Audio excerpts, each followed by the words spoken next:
आप सभी को सादर जय जिनेंद्र। बहुत ही सुंदर गोष्ठी चल रही है और इस गोष्ठी में जो विषय मुझे दिया गया है वह विषय है उत्तम समाधि में उत्तम लगाना क्यों आवश्यक है, उत्तम क्षमा के धारक कौन कौन है एवं इनका स्वरूप कैसा है। देखिए, विगत 10 दिवसों से हम बहुत ही पवित्र मन से 10 लक्षण महापर्व को मना रहे थे और इस पर्व के अंतिम दिवस में हम लोग सभी अब क्षमावाणी महापर्व को मना रहे हैं, जिसमें हम सभी एक दूसरे से क्षमा मांगते हैं एवं अपने जो भी शत्रु हैं उनको क्षमा करते हैं। अभी हम देख रहे हैं कि यह पर्व एक औपचारिकता मात्र रहता जा रहा है। हमें जरूरत है कि हम पवित्र मन से वास्तव में इस पर्व को मनाएं और इसकी उपयोगिता को समझें। उत्तम क्षमा का वास्तविक स्वरूप तो ऐसा कहा गया है कि जैसे कोई घड़ा है, उसमें हम जल भरते हैं, तो जब वो भरता भरता पूरा भर जाता है तो वो बाहर झलक आता है। उसी तरह से इन 10 दिवसों में उत्तम क्षमा आदि 10 लक्षणों का स्वरूप सुनकर हमारा चित्त पवित्रता और इन सभी से इतना भर गया है कि अब वो उत्तम क्षमा हमारी वाणी में भी झलक रही है, तो वो है क्षमा वाणी। इस तरह से खामे मी सब जीवाणम सव्वे जीवा खमन तुम्हें, इस तरह की उत्कृष्ट भावना वाला यह क्षमा वाणी महापर्व है। अब जो मेरा विषय है कि उत्तम समाधि में हम उत्तम लगाना क्यों आवश्यक है, ये जो मेरे विषय का पहला बोल है, पहला प्रश्न है, इस पर हम थोड़ी सी चर्चा करें। तो हमारे ग्रंथों में कहा है कि उत्तम समाधि में उत्तम हम इसीलिए लगाते हैं क्योंकि यहाँ पे वह सम्यक दर्शन का सूचक है। इसका अर्थ ये हुआ कि सम्यक दृष्टि जीव को ही वास्तव में उत्तम समाधि 10 धर्म प्रकट होते हैं। यहाँ हमारे मन में फिर प्रश्न उत्पन्न होता है कि उत्तम क्षमा का संबंध तो क्रोध के अभाव से है, फिर भले ही वह सम्यक दृष्टि को हो चाहे मिथ्या दृष्टि को, उससे क्या ही फर्क पड़ता है। हमारा प्रश्न ये है कि उत्तम क्षमा का संबंध सम्यक दर्शन से कैसे है। तो इसका उत्तर देते हुए कहते हैं कि क्रोध का अभाव भी वास्तव में जो सम्यक दृष्टि जीव है उसी को हो सकता है, मिथ्या दृष्टि को क्रोध का अभाव नहीं हो सकता। हमारे मन में फिर एक शंका उठती है कि मिथ्या दृष्टि को क्रोध का अभाव क्यों नहीं हो सकता।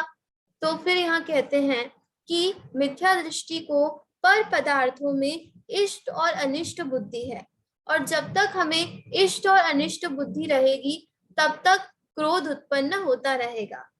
हम सभी वस्तुओं को अपने अनुसार चलाना चाहते हैं और जब वे नहीं चलती तो हम उन पर क्रोध करते हैं। और पर वस्तु पर पदार्थ कितने हैं? अनंत हैं। तो उन अनंत पदार्थों के प्रति हमारे अभिप्राय में क्रोध वर्तता है। इसी कारण से हमें अनंतानुबंधी क्रोध आदि कषाएं विद्यमान रहती हैं। इसीलिए मिथ्या दृष्टि जीव को वास्तव में उत्तम क्षमा नहीं हो सकती। इसलिए यहाँ उत्तम शब्द सम्यक दर्शन के हेतु लगाया जाता है।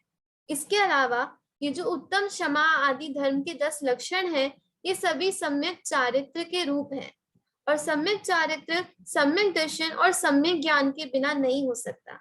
जैसे कि जड़ के बिना पेड़ नहीं होता, ऐसे ही सम्यक दर्शन सम्यक ज्ञान के बिना ये सभी सम्यक चारित्र की पर्यायें जो 10 लक्षण हैं धर्म के, ये प्रकट नहीं हो सकते। इसीलिए भी यहाँ पे उत्तम वर्ड को लगाया है और यह बताया है कि सम्यक दर्शन का होना अनिवार्य है। तो इसका अर्थ ये हुआ कि वास्तव में तो अपनी आत्मा के आश्रय से ही उत्तम क्षमा धर्म प्रकट होता है, और बाहर में जो दिखाई देता है क्रोध का भाव वगैरह, वह भी व्यवहार क्षमा है।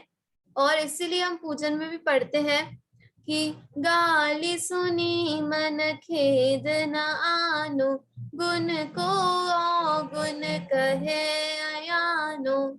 इस तरह की चर्चा है। फिर जो हमारे विषय का दूसरा प्रश्न है कि उत्तम क्षमा के धारक कौन कौन होते हैं एवं इनका स्वरूप कैसा है। तो देखिए, हमारे ग्रंथों में 4 प्रकार की कषाय, 4 प्रकार के क्रोध बताए गए हैं: अनंतानुबंधी, अप्रत्याख्यान, प्रत्याख्यान और संजुलन। तो जो चौथे गुण स्थान वर्ती अविरत सम्यक दृष्टि होते हैं, उनको अनंतानुबंधी क्रोध मान माया लोभ का अभाव हो जाता है। तो अनंतानुबंधी क्रोध के अभाव होने से उतनी जगह उनको उत्तम क्षमा प्रकट होती है। जो पांचवें गुण स्थान वर्ती है देश विरत जो श्रावक हैं, उनको अनंतानुबंधी और अप्रत्याख्यान, ये दो प्रकार के क्रोध का भाव होने से उतने जगह पे उतने प्रदेश में उनको उत्तम क्षमा प्रकट होती है। फिर छठवें सातवें गुण स्थान वर्ती जो महाव्रती मुनिराज हैं, उनको अनंतानुबंधी अप्रत्याख्यान और प्रत्याख्यान, इस प्रकार से क्रोध और कषायों का भाव होने से उत्तम क्षमा प्रकट होती है। और नौवें दसवें गुण स्थान के बाद तो पूर्ण रूप से उत्तम क्षमा प्रकट हो ही जाती है। ऐसे ही सिद्ध भगवान भी उत्तम क्षमा के धारक हैं। दश धर्म वंदना में भी आती हैं पंक्तियां, अरहंत है दश धर्म धारक सिद्ध है, आचार्य है उपजाय है, मुनिराज सर्व प्रसिद्ध है। तो इस प्रकार से गुण स्थानों के हिसाब से हमने समझा कि उत्तम क्षमा के धारक वास्तव में कौन कौन जीव होते हैं। अगर हम सरल भाषा में कहें तो हम ये कह सकते हैं कि उत्तम क्षमा का वास्तविक संबंध बाहर से न होकर हमारे आंतरिक परिणामों से है। अगर बाहर में जीव 9वें ग्रह तक चला जाता है, परंतु उसके उत्तम क्षमा वास्तविक नहीं है, ऐसा कहा गया है। और बाहर में सम्यक दृष्टि जीव भले ही थोड़ा सा हमें दिखे कि वह क्रोध करता है, परंतु उसके अनंतानुबंधी कषायों का अभाव होने से वास्तव में उसकी उत्तम क्षमा प्रकट होती है। और अगर हम देखें तो बाहर में भी जो क्रोध का अभाव दिखता है ना उस जीव के, वो मात्र क्रोध का अभाव नहीं है, वो उसके क्रोध के प्रदर्शन का अभाव मात्र है। वो सोचता है कि लोग कैसा सोचेंगे, या मुझे क्रोध करने से पाप बंधेगा तो मैं क्रोध ना करूं। इस तरह के पर विकल्पों के आश्रय से वो क्रोध का प्रदर्शन मात्र नहीं करता, लेकिन वास्तव में क्रोध अभी भी विद्यमान है। बहुत ही ऊंची चर्चा है। देखिए बाहर में भी जो क्रोध का भाव है वो वास्तव में यदि आपको देखना है तो हमारे मुनिराजों को देखिए। उपसर्ग जय मुनिराज, मुनि पार्श्वनाथ, कमठ जिसने उपसर्ग किया कमठ के जीव ने, और जो धर्मेंद्र जिन्होंने रक्षा की, दोनों के प्रति समान भाव, किसी के प्रति क्रोध नहीं, किसी के प्रति राग नहीं, किसी के प्रति द्वेष नहीं। और देखिए हमारे यशोधर मुनिराज, राजा श्रेणिक और रानी चेमना दोनों को समान आशीर्वाद देते हैं। इस तरह की उत्तम क्षमा के धारक वे होते हैं। अनंतानुबंधी क्रोध का अभाव होने से तो उत्तम क्षमा प्रकट होती है। अप्रत्याख्यानावरण और प्रत्याख्यानावरण कषाय का अभाव होने से उत्तम क्षमा पल्लवित होती है, और संतुलन कषाय का अभाव होने से उत्तम क्षमा पूर्णता को प्राप्त होती है। ये जो सभी जीव हैं, अविरत सम्यक दृष्टि है, देश विरत है, महाव्रती मुनिराज हैं, अरहंत हैं, सिद्ध हैं, इन सभी की उत्तम क्षमा की क्वांटिटी में अंतर है, क्वालिटी में कोई अंतर नहीं है। तो इस प्रकार की उत्तम क्षमा होती है। यहाँ आचार्य देव कहते हैं कि आज इस क्षमा वाणी के अवसर पर सबसे पहले स्वयं को क्षमा करो। जिसके प्रति हमें क्रोध होता है ना, हम उसकी तरफ देखते नहीं, उसकी चर्चा नहीं सुनते। ऐसे अनादिकाल से हमने स्वयं को नहीं देखा। हम स्वयं की चर्चा करने पर, आत्मा की चर्चा करने पर हम नहीं सुनते। तो आचार्य देव कहते हैं, समता षोडशी में भी आई है ना पंक्तियां, दया करो पहले अपने पर, आराधन से नहीं चिगो।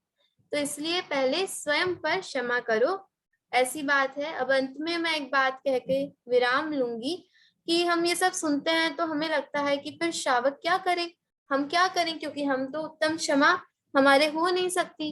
तो यहाँ आचार्य कहते हैं कि पहले तो उस उत्कृष्ट उत्तम क्षमा की प्राप्ति का प्रयास करो, और जब तक ना हो तब तक बाहर में जो अपने जिनके प्रति आपने अपराध किया है उनसे क्षमा याचना करें, हृदय से क्षमा याचना करें और सभी को क्षमा करें। ऐसी उत्कृष्ट बात है। इसी भावना के साथ सभी को सादर जय जिनेंद्र।